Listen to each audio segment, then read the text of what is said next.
Hey, Kyle, real quick, you posted a feature on GameInformer.com that was a look back at Shadows of the Empire. Yeah. Can we talk about that a little bit?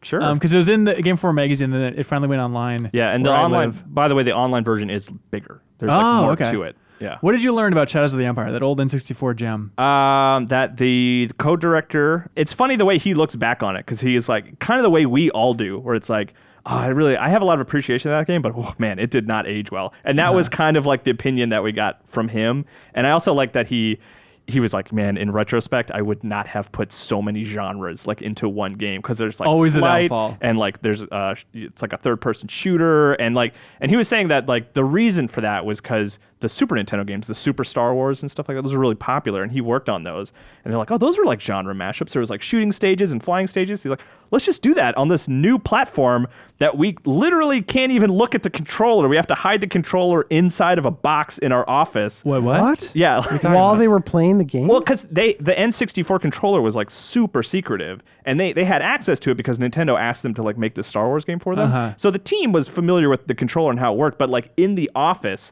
they had to like hide it in a cardboard box, and like to have playtesters and stuff come in, they had to have people like reach into the box and hold the controller without looking at it. I love the idea of one of them trying to leak the controller and just trying to describe the N64 controller. Like it's like a witch's box over like, Halloween. You're like reaching in. It's like the blind man describing the elephant. Yeah, kind of. exactly. But the N64 controller, like, I don't know. You can put a gun in my head. I don't know what the hell I was touching in there. There's like 18 different sticks coming off it. And he also talked with Miyamoto about the game, because that was early in the N64's life in this new platform. And like the thing that he kept harping them on was like there were two things I thought were interesting. He's like, I want to be able to see the character's feet, because that was like really important in Mario, because it was like a platformer. Yeah. But they were making a shooter, and so every time you bring the camera back more and more, like your shooting gets less accurate. Yeah. So that was like a battle that they kept having with Miyamoto, was like where the camera belongs.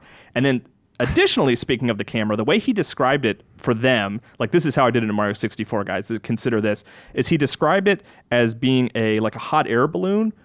Like the camera was a hot air balloon. Yeah, and then like the idea was that like a string attaches the hot air balloon to the character, and it should float that way behind the character as it moves. Yep.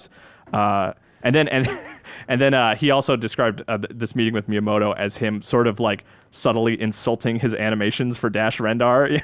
Oh, really? It's all in the feature. Online. How much would you pay for footage of Miyamoto watching Dash Rendar for the first time and just shaking his head? Why are his shoulder pads so large? Really good.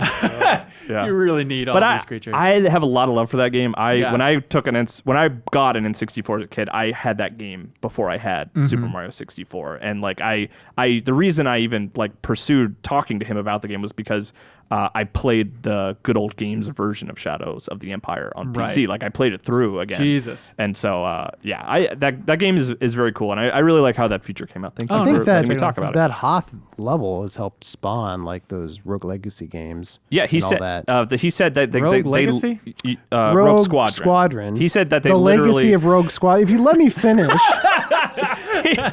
He said that they were like near Factor 5, like geographically, and they actually like gave them that build, and they're like, hey, they want a game focused entirely on flying. Like here's a good starting line for you guys, is this Hoth level in Shadows of the Empire, which I thought was really cool. You know what I would love?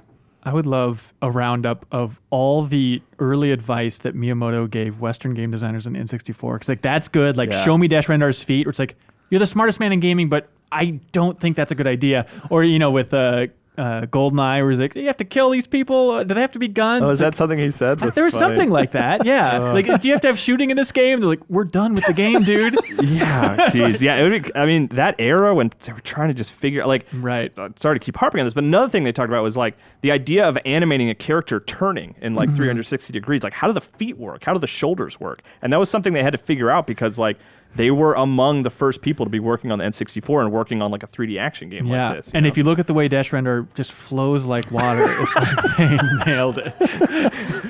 Be like water. That was the pitch for the character. Dash flows like water. That was just a clip from a larger show called The Game Informer Show. You can find it on iTunes, Google Play, or GameInformer.com. We take the fun opportunities and exclusive information from Game Informer magazine and boil it into a show that airs every Thursday with exclusive cover story information, developer interviews, a lot of fun stuff. So come love games with us.